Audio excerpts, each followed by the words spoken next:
Boa tarde a todos, a todas, a todes. Nós estamos aqui no Centro de Estudos Africanos em Moçambique, na Universidade Eduardo Mondlane, e hoje no projeto Artivismo Moçambique iremos conversar com a linguista Crisófia Langa da Câmara. Crisófia é pesquisadora aqui no CEA e vai nos contar um pouquinho sobre a sua formação, a sua trajetória e também a sua experiência profissional. Uma das coisas muito interessantes, né, do trabalho da Crisófia, que recentemente ela lançou o livro Extensões Verbais em Linguim, depois ela vai falar um pouco mais sobre ele, e também ela tem um artigo nessa obra recente sobre pesquisa e ensino em línguas moçambicanas, homenagem ao linguista Bento Citori. Ela vai também falar conosco sobre isso. Crisófia, uma honra ter você aqui no Instituto de Estudos de Gênero, no projeto Artivismo Moçambique. Poderia nos falar um pouquinho mais sobre a sua formação e a sua trajetória?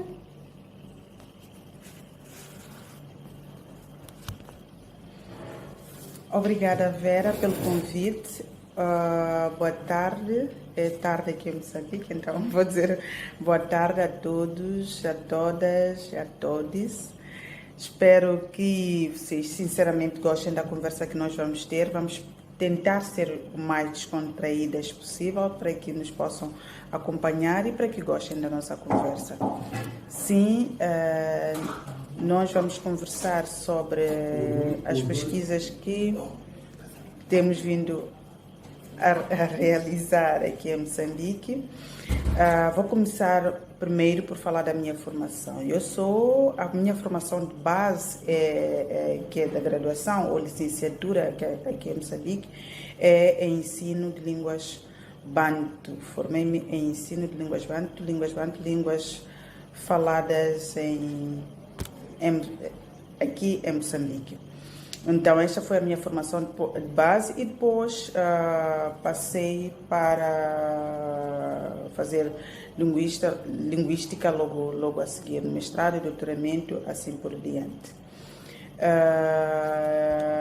Durante a formação, eu acho que o importante que eu podia destacar, que pode provavelmente interessar, é que eu faço parte do primeiro grupo de licenciados em ensino de línguas Banto. Era um curso novo na altura e podem imaginar todo o mistério, se é que posso falar de mistério, ou todos os dilemas que se colocavam na altura em relação ao curso, porque as pessoas sempre perguntavam: mas vocês vão à universidade? Nós sabemos que a universidade é para aprender todas as outras coisas, mas ir à universidade para aprender a falar dialeto, por que é que vocês fazem isso com tantos outros cursos que vocês podem ou podiam fazer?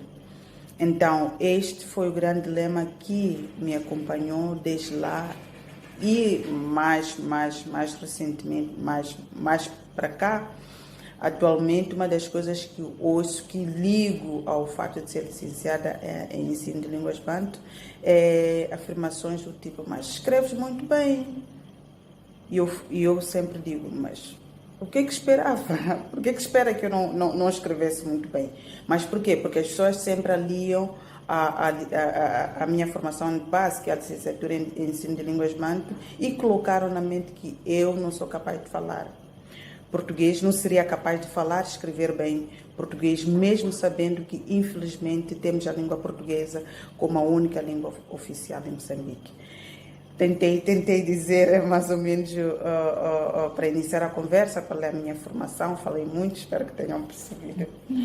Muito obrigada, Crisófia. Falou muito bem, obrigada. O que eu gostaria um pouco que você explicasse para o pessoal aí no Brasil que está nos acompanhando, o contexto das línguas moçambicanas. Você já começou a falar das línguas Banto, né? Que você nos diga quantas línguas nacionais existem, o que são as línguas Banto, qual é a origem dessa expressão, e também nos explicar a diferença entre língua e dialeto, que você já começou a falar um pouco sobre isso.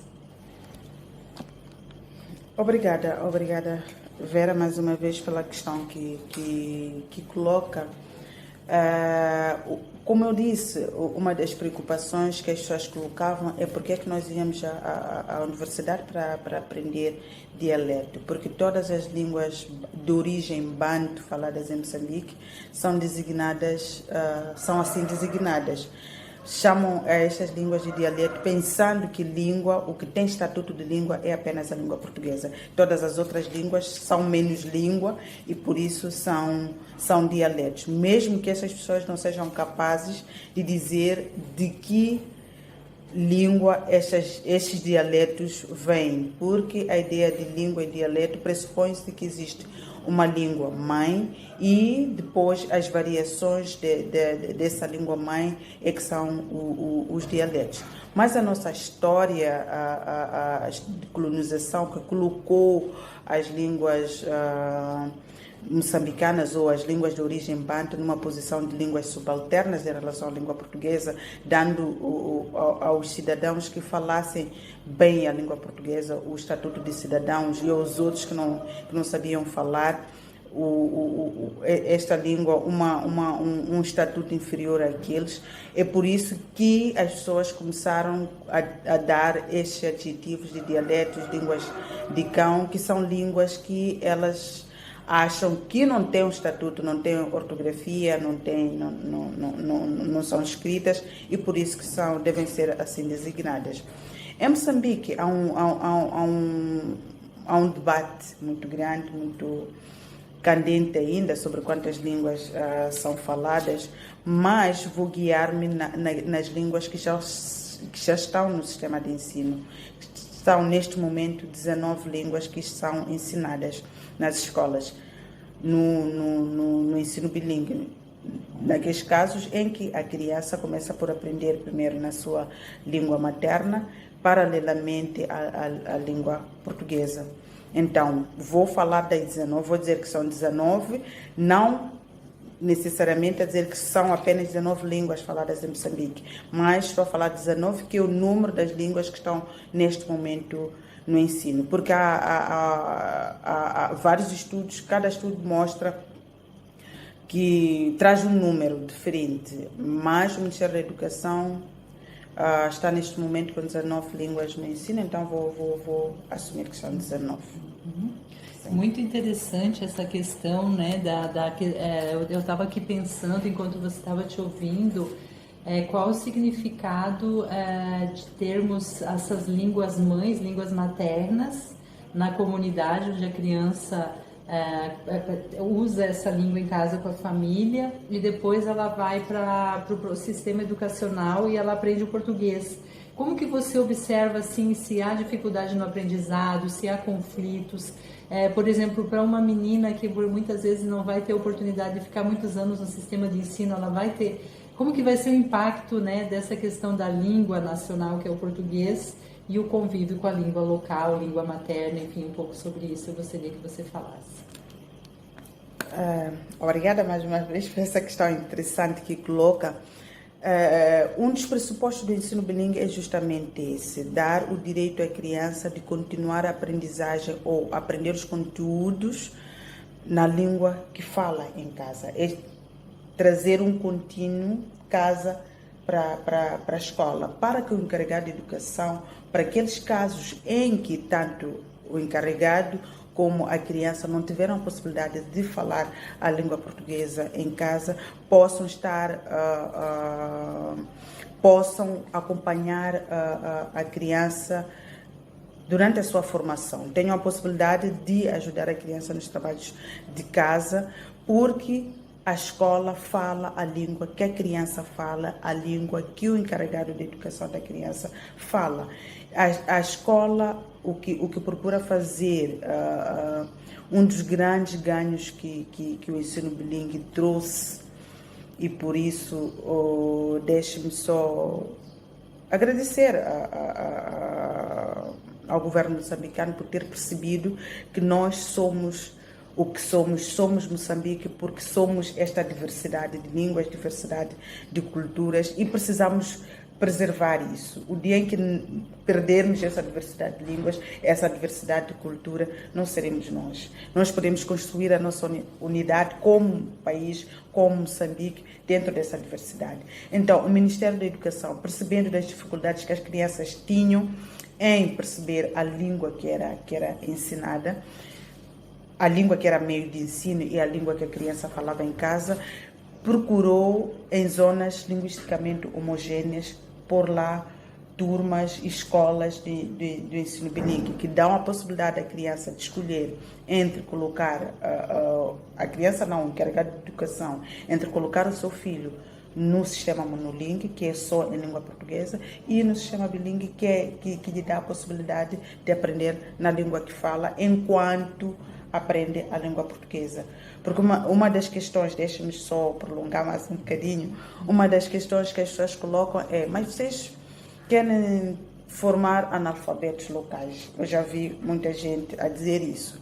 Por quê? Porque pensa que o ensino bilingue, o que o ensino bilingue procura fazer é ensinar as nossas crianças num mundo globalizado como este, a falar as línguas nacionais, Xangana, Nhungo, Iau, qualquer outra língua, sem a língua portuguesa. E o nosso esforço tem sido: não, a ideia não é essa. É dar a possibilidade à criança de aprender a contar, a aprender todos os outros conteúdos programados numa língua que ela fala, enquanto aprende a língua portuguesa. E depois se faz a transição da língua banto moçambicana para a língua portuguesa, sem que esta criança tenha ficado muito tempo retida, 2, 3 anos, por exemplo, só porque não fala, não tem domínio de língua portuguesa. É dar a possibilidade à criança de aprender a falar a língua portuguesa sem ter que esperar muito tempo na escola.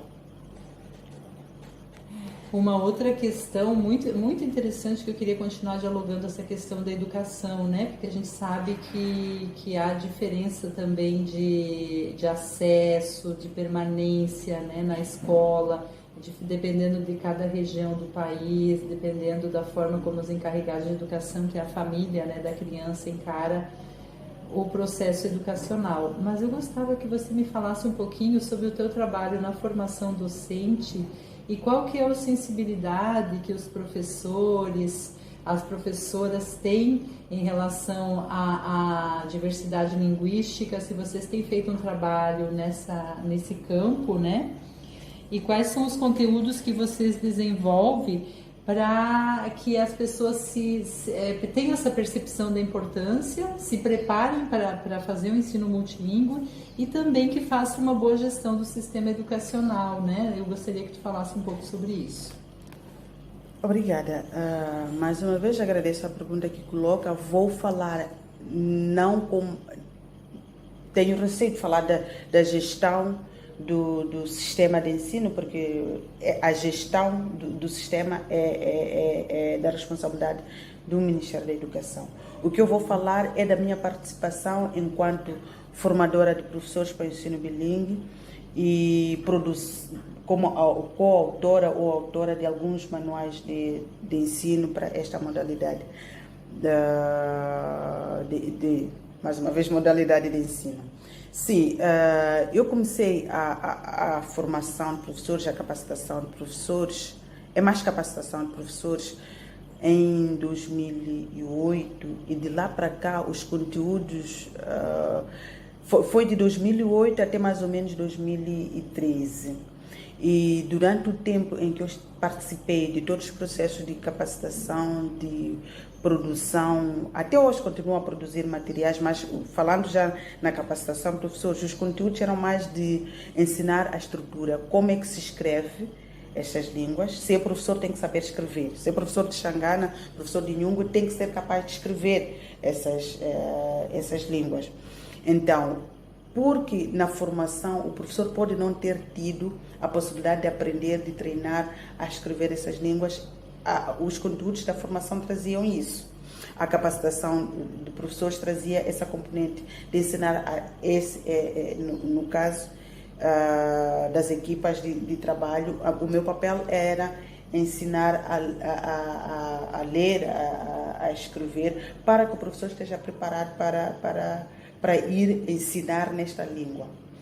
E outra componente era olhar para a produção dos materiais, como é que a gramática destas línguas era respeitada pelos professores, porque por ser uma modalidade nova, por ser um trabalho que não pode de forma nenhuma ser comparado ao trabalho que já vem sendo feito na língua portuguesa, nós estamos a dar os primeiros passos, então todo cuidado é pouco. Então havia necessidade de estar lá alguém com alguma habilidade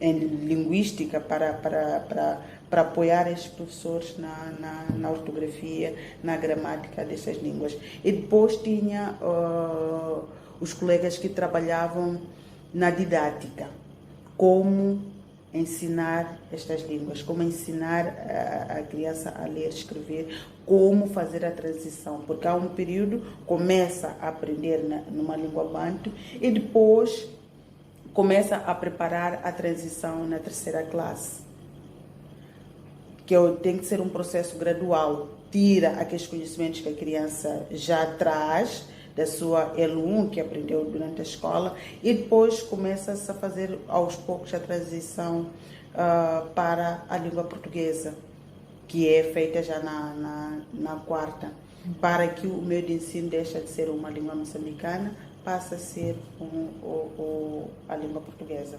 Achamos pouco ainda. O desejável, o que já uma opinião muito pessoal, seria que a criança continuasse a aprender por mais tempo.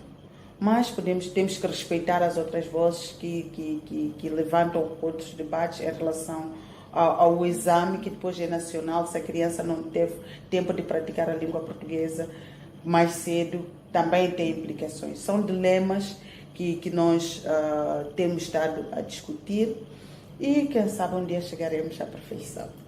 E vocês têm também um cuidado em relação às questões de gênero na preparação dos materiais, dos manuais, né, do ensino-aprendizagem? Como que vocês pensam essa questão? Nós temos tido a preocupação, sim. Recordo-me que de um projeto, já de forma muito pessoal, recordo-me de um projeto sobre a representação da rapariga nos manuais de ensino bilíngue em Moçambique. É um projeto que continua ainda em carteira no sentido de não encontrou financiamento, o financiamento que tinha tido depois, deixa-me explicar melhor. Tínhamos conseguido um financiamento para o projeto, mas depois foi com a Covid, tudo desfez. Mas preocupa-nos também ver como é que o ensino bilíngue está a cuidar da nossa rapariga, como é que ela cuida não só da rapariga, mas também dos rapazes. Há equilíbrio, como é que quando a rapariga aparece em que contexto, o que é que está-se a falar sobre ela dentro dos manuais. Porque uma das ideias que se trouxe, fora a componente didática, era mesmo essa, a rapariga ter a possibilidade de rever-se dentro da escola, de aprender a língua portuguesa, porque é a rapariga que faz os trabalhos que a retém em casa, onde se fala uma língua moçambicana, muitas vezes, e não a língua portuguesa. Então, o ensino bilíngue traz a possibilidade da criança aprender, a rapariga, no caso, aprender a língua portuguesa num contexto fora de casa. Uma coisa que me chamou muita atenção, né, no teu relato, quando tu estava contando, né, e essa pluriversidade linguística, com o ingresso, né, do português como língua oficial, esse paradoxo entre a língua do colono ser a língua que une a nação. Qual é a tua percepção sobre isso? Obrigada. Eu já havia em algum momento falado um bocadinho disso, é que hoje, quando digo hoje, é olhar com os meus olhos para o que os outros pensaram lá naquele momento em que se elegeu a língua portuguesa como língua oficial. fora o debate que os linguistas levantam sobre este paradoxo, eu, num olhar um bocadinho mais romântico, eu digo que provavelmente, para aquele contexto em que a gente estava, justificava-se. Espero que os meus colegas depois não digam que não. Como é que você foi dizer isso? Mas, como eu disse, é um olhar meu, hoje, com a idade que tenho, para o que os outros pensaram lá. Eu digo, provavelmente, para aquele contexto, para aquela altura, justificava-se. Porque fora, para além dessa diversidade,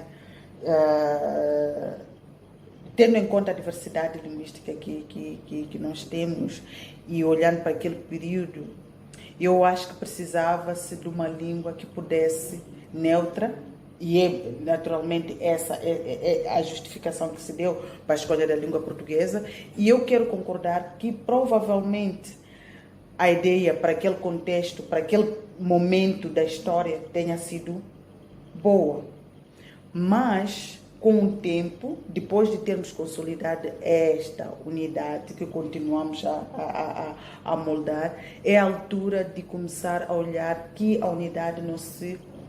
Aliás, o governo está a fazer isso. A partir do momento em que reconhece o ensino bilíngue, é uma tentativa de reparar este problema que foi criado por este olhar da unidade através da língua do colono. Sem querer... eu estou a dizer isso para quê? Não quero dizer que estavam completamente errados. E também não quero dizer que estavam certos. Estou no meio. Estou a olhar para as razões que eles evocam, unidade, e estou a olhar para o período histórico em que a gente estava. Mas hoje já não se justifica tanto a mesma justificação. Agora, neste período, já não se justifica tanto termos uma língua única, uma única língua oficial. É preciso construir a unidade na diversidade. Hoje, mais do que nunca, nós temos que perceber que é possível criar a unidade na diversidade. Porque somos diversos, mas somos um único país. Porque essa discussão também que se faz, né, de uma única língua para construir a identidade nacional, às vezes também soa um pouco autoritário, não é verdade? Não sei qual é a tua opinião, porque assim, querer impor que uma senhora lá da Machamba, lá do Niassa, uma pessoa lá da Zambésia, né, uma pessoa lá de Tete, que não tem acesso à informação, à alfabetização em português, também é uma forma de exclusão social, não é verdade? Gostaria de ouvir um pouco a sua opinião. É verdade, nos dias que correm é realmente uma palavra que chamou correr, não queria usar, mas estou a tentar ver no meu léxico, uma outra não me aparece, que é aberração. Não se justifica nos dias que correm num Moçambique como este, em que estamos hoje, pensar numa única língua. Porque estamos a excluir muitos moçambicanos.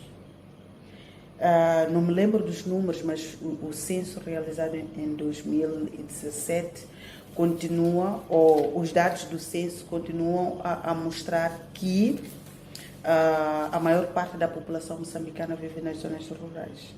E nessas zonas rurais estão as pessoas que não falam a língua portuguesa. Também são dados do censo, esses que estou aqui a mencionar. São as pessoas que não falam a língua portuguesa. E é muita gente. Como é que se vai construir a unidade na diversidade, deixando todas essas pessoas para trás? Então, está mais do que provado que a língua portuguesa serviu até um dado momento da história, para aquele período histórico em que a gente estava. Estou a dizer serviu, olhando para, mais uma vez digo, serviu olhando para aquele período histórico em que nós vivíamos. Mas hoje temos que temos que começar a perceber que é possível criar a unidade na diversidade. E isso é fundamental. Então, Crisófia, é muito interessante isso que você coloca, essa tua perspectiva, e eu gostaria também que tu falasse um pouquinho para nós além dessa questão da unidade, né, na diversidade, e a diversidade construída a partir então das línguas que são diversas, como que também que se daria, que se dá o acesso ao próprio direito quando se fala uma única língua.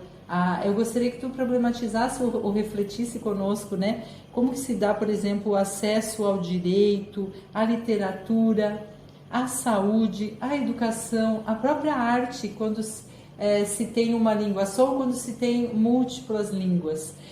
Não só no sentido de quem conhece ou não essa língua e vai ter acesso ou não a uma determinada produção, mas também para a própria produção, porque certamente temos pessoas que têm um pensamento, têm uma episteme, têm uma forma de ser e estar no mundo, mas que não conseguem expressar essa sua arte, essa sua beleza, esse seu pensamento, porque muitas vezes tem medo de se expressar. Eu gostaria um pouco de ouvir você nesse sentido.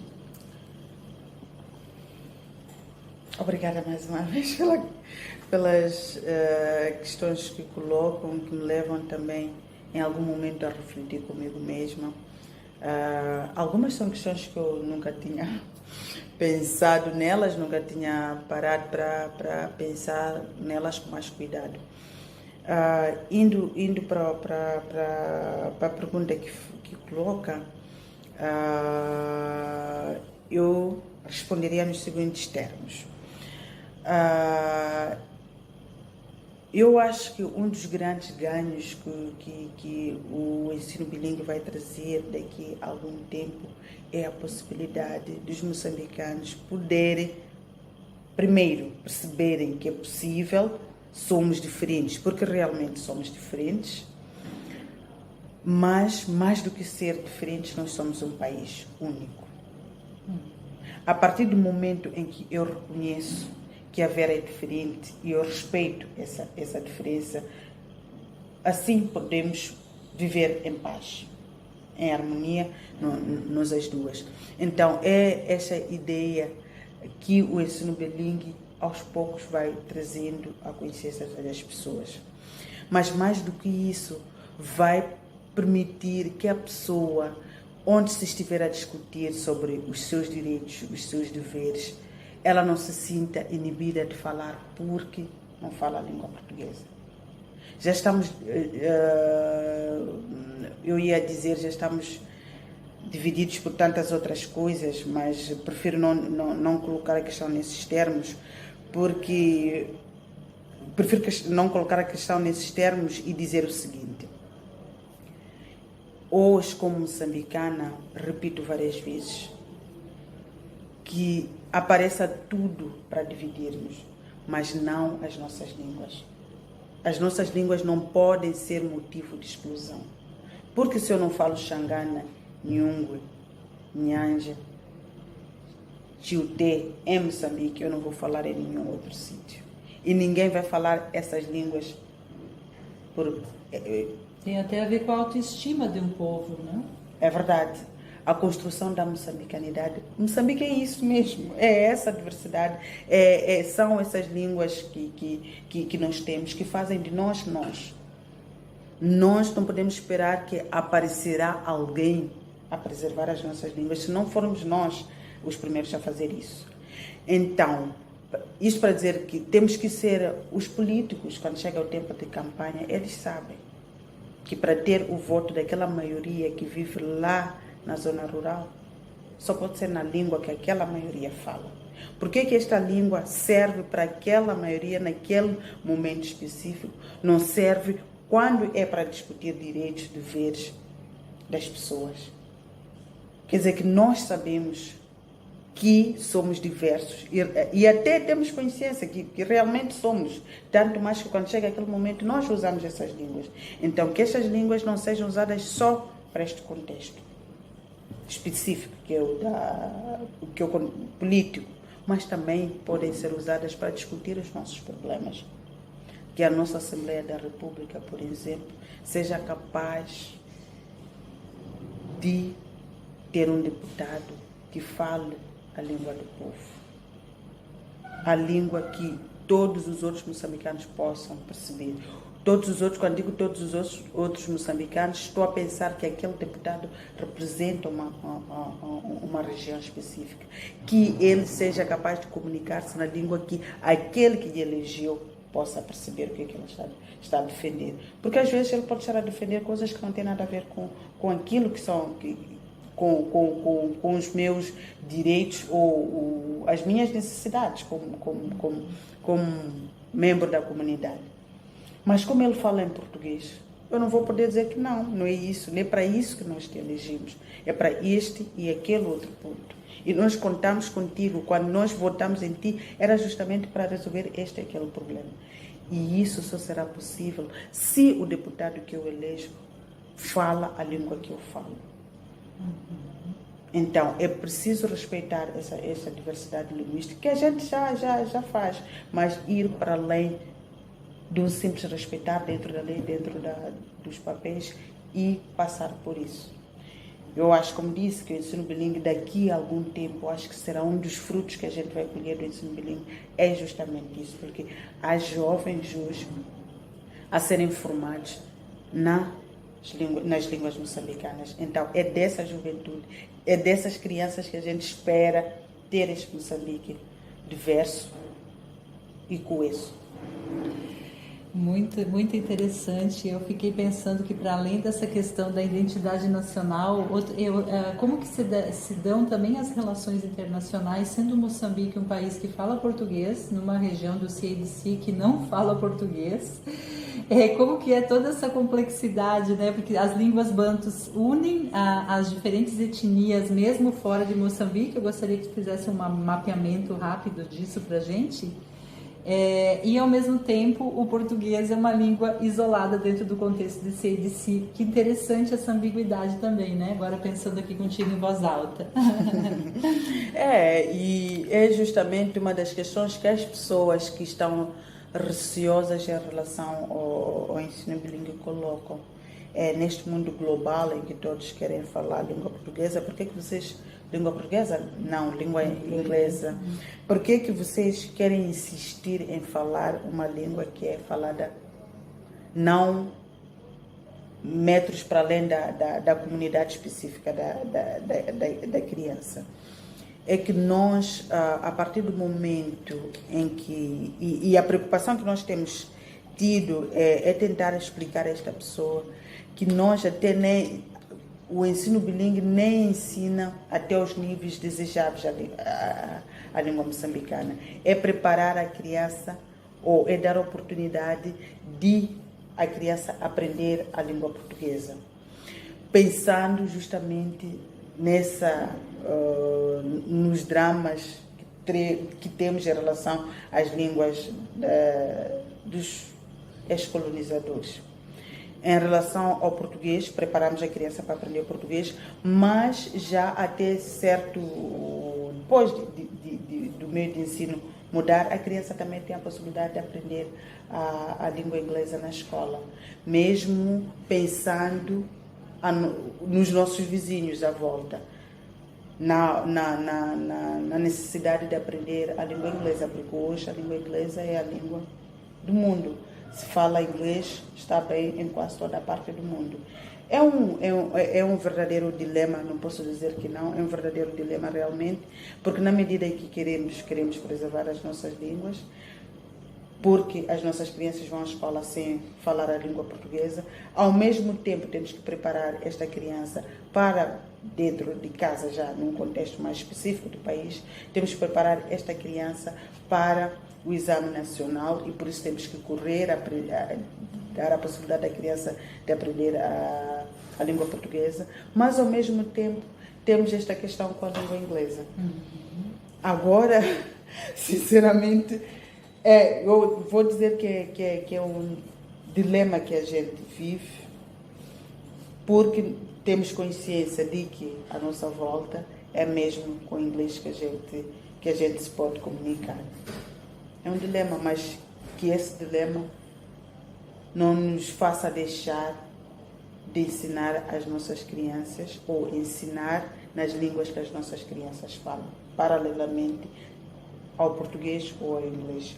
Todas as coisas que forem feitas, que sejam feitas, mas sem descurar a obrigatoriedade ou a vantagem de ter a criança aprender na escola, na língua que ela fala em casa, para que a criança da cidade não se sinta ou perceba que ela é privilegiada porque fala a língua fala em casa, a língua que é usada na escola, mas não significa que ela é mais inteligente.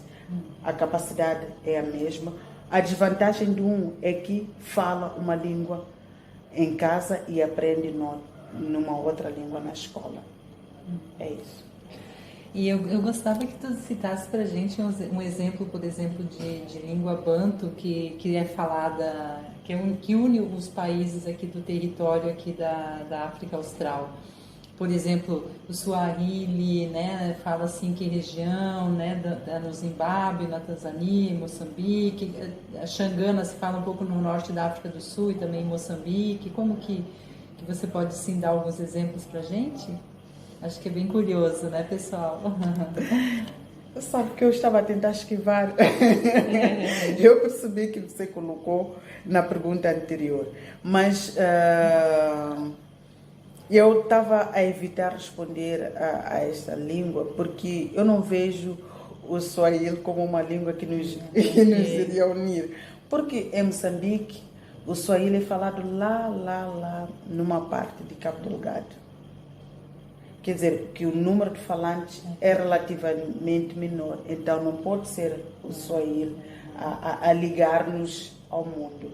E se olhar para o Xangana, Xangana é uma língua falada no sul de Moçambique. É verdade que o censo já mostra que há algumas pessoas a falarem Xangana nas regiões centro e norte, mas isso não é suficiente para dizer que podemos usar Xangana como uma língua que vai nos unir internamente e também externamente. Então é por isso que eu estava a tentar evitar, porque a ideia de construir a unidade na diversidade, a minha ideia é deixar estas línguas, sejam elas, assim, dar oportunidade a todas elas para entrarem para o mercado.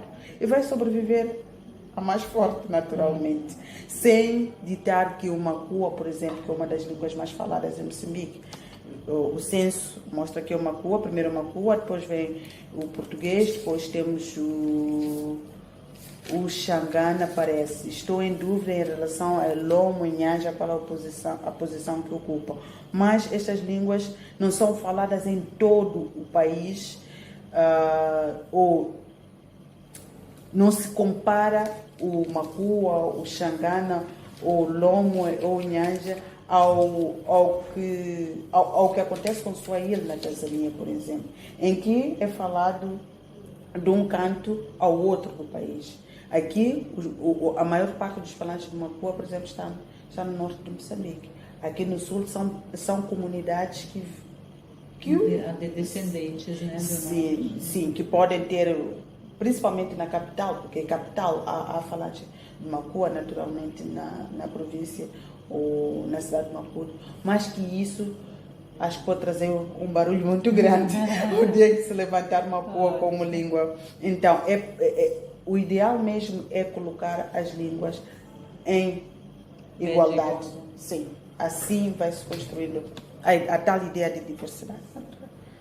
Então, assim, pra gente, né, uma das coisas que é bem legal, assim, para nós, né, quando eu vim para Moçambique, por exemplo, eu fiquei feliz, nossa, é a mesma língua, isso é muito bom, né, nós, países do sul global, como que podemos nos conectar e conversar, mas eu também notei que o nosso português aqui é bem diferente, né, então eu gostaria que a Crisófia falasse um pouquinho pra gente como que é o português moçambicano, de onde ele vem, para onde ele está indo atualmente, se há uma organização agora, né, dentro do acordo ortográfico, como é que vem sendo pensado no contexto moçambicano, e também os desafios de se relacionar com os palopes. Obrigada, Vera. Eu não estudo muito português moçambicano, porque tenho alguns problemas em relação ao conceito de português moçambicano. Respeito, dou todo o meu respeito com quem estuda e defende o português moçambicano. Não tenho problemas. É uma opinião mesmo pessoal, é muito pessoal mesmo, e não de quem faz pesquisa na área. É de cidadã. É a opinião mesmo de cidadã em relação à língua portuguesa. A língua portuguesa, o português moçambicano, para ser mais concreta. É que, para mim, parece que o que se considera, mais uma vez digo, é opinião de cidadã, não de pesquisadora na área.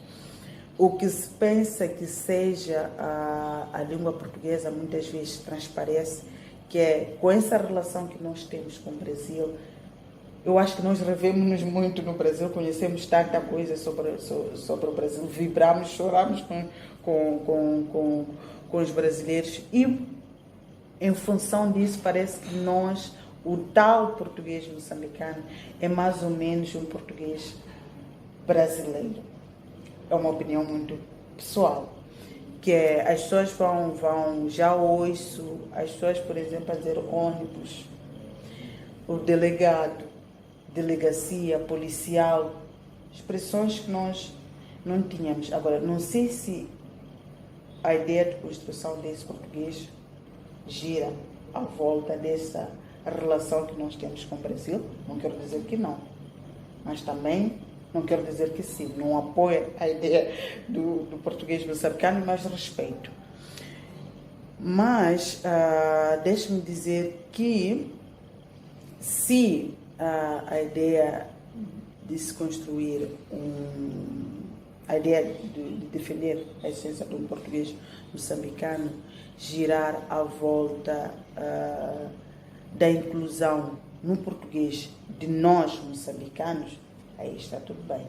Se é para ouvir expressões reconhecidas, expressões moçambicanas reconhecidas dentro do universo desse português que é diverso, para mim tudo bem. Desde que ele seja representativo do sul, passando pelo centro, indo para o norte. Porque Moçambique, se o português é moçambicano, tem que ter todas essas marcas que o tornam moçambicano mesmo. Porque em alguns casos, mais uma vez, opinião de cidadã, não opinião de pesquisadora da área. Muitas vezes parece que é mais português do sul. Eu cresci no centro do país. Sou do sul, mas cresci no centro do país. Eu levo muito as marcas do centro. Foi o contexto onde eu cresci. Então, se o português moçambicano for construído nesta base de sul, eu rever-me dizer sim, eu quando falo digo isso. Lá, muitas vezes vamos dizer, lá em Tete onde eu cresci, isto disse assim, não daquela forma como se diz aqui no sul. Se o português moçambicano significar isso, respeito. Mas se o português moçambicano significa nós incorporarmos todas as expressões brasileiras, também tenho meus dilemas. Mas é opinião, mais uma vez, é um dilema, mais uma vez, de cidadão, não de linguista. Tá certo, muito boa a sua opinião, né? Nós estamos aqui mais uma vez gravando para o projeto Artivismo Moçambique, falando do papel das línguas, né, nacionais moçambicanas e também do português para a construção da identidade da nação e também na relação num contexto tanto regional como internacional. E a Crisófia nos contou um pouco sobre a importância dessas línguas, tanto para a produção do pensamento do cotidiano das pessoas, como também para a alfabetização, para o acesso ao ensino superior. Então, nesse sentido, né, o nosso projeto Artivismo traz essa contribuição e nós perguntamos então para a Crisófia, para ela deixar para a gente qual é o sonho dela para o futuro, no que se refere a questão linguística e também o que ela sonha nas relações com o Brasil, né? Porque nessa perspectiva de construir relações cada vez mais amigáveis, nesse corredor dos saberes que nos une, que nos eleva nossos pensamentos e nos conecta nas nossas lutas pelos direitos, qual é que é o sonho da Crisófia? Obrigada, Vera. Acho que durante a conversa deve ter percebido que o meu sonho é que a gente perceba que as línguas banto moçambicanas, se reconhecidas, vão servir para... Não digo que elas só são ingrediente para a construção da unidade nacional, não. Há tantos outros aspectos que devem ser discutidos, devem ser negociados, mas as línguas não devem ser deixadas de lado neste processo de construção dessa moçambicanidade. E o meu sonho é ter estas línguas reconhecidas como línguas oficiais, tal como os outros países já o fazem. Que eu possa ser atendida numa instituição pública na língua que eu falo. Porque esta língua, a tal língua que eu falo, é falada neste território. Eu não vou esperar ser atendida, discutir os meus problemas numa língua diferente daqui, ou como é que eu colocaria? Numa língua diferente das línguas faladas em Moçambique. Então, que eu, como cidadã, tenha a possibilidade de dizer: não falo português, Nicolumas Xangana, quer dizer, falo Xangana, então atenda-me em Xangana.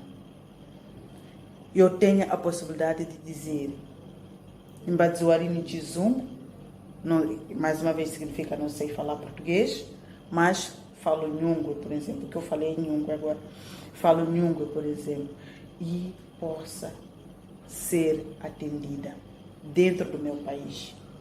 Que eu seja discriminada fora de Moçambique, mas não em Moçambique. Não faz sentido nenhum eu não me sentir reconhecida dentro do meu país. Então, o sonho, eu acho, sinto, a partir do esforço que o Ministério do Ministério da Educação, atualmente com o ensino bilíngue, eu prevejo no futuro próximo que as línguas moçambicanas irão ganhar o estatuto, ou que ganhem o estatuto de línguas oficiais, paralelamente à língua portuguesa, naturalmente. E as relações com o Brasil? Que sejam relações de afeto, relações de reconhecimento mútuo, reconhecimento das nossas diferenças, mas também, como eu disse, nós revemos-nos muito. Olhamos para o Brasil, é como se estivéssemos a olhar para nós aqui. Então, espero que continue essa relação, possamos ir ao Brasil e sentirmos-nos em casa. E que os brasileiros possam vir a Moçambique também sentirem-se em casa. Possam fazer pesquisas, os moçambicanos possam pesquisar a realidade brasileira e os brasileiros possam pesquisar a realidade moçambicana. Que a construção do pensamento gire em torno de lá, cá, lá, e não num sentido único. É isso que eu espero. Muito obrigada, Crisófia. Eu aprendi muito com a Crisófia aqui na organização do Congresso, do 14º Congresso Mundos de Mulheres. Ela coordenou a comissão de voluntariado e ela trazia o tempo inteiro a preocupação em que todas as pessoas fossem incluídas, as senhoras que vinham das províncias tivessem o direito a escutar na sua língua local. Então, para nós foi assim muito importante. Essa conversa de hoje, com certeza, é muito enriquecedora e esperamos a oportunidade de novos encontros com a professora Crisófia, que ela diz que não é professora, mas eu digo que ela é, sim, maravilhosa, além de uma pesquisadora muito séria, uma professora muito didática que se comprovou nesse nosso encontro. Muito obrigada, Crisófia, de coração, pela sua presença e que possamos estar juntas mais vezes. Muito obrigada. Eu que agradeço, Vera, a oportunidade de estar aqui, mas mais do que isso, a oportunidade que tive de conhecer-te e poder trabalhar contigo. Eu não me vou cansar de dizer isso e sempre que possível vou fazer questão de mencionar.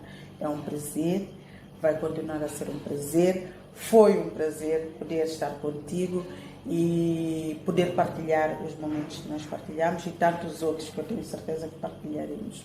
E pronto, é isso. Somos um povo único. Obrigada, minha gente. Um beijo aí.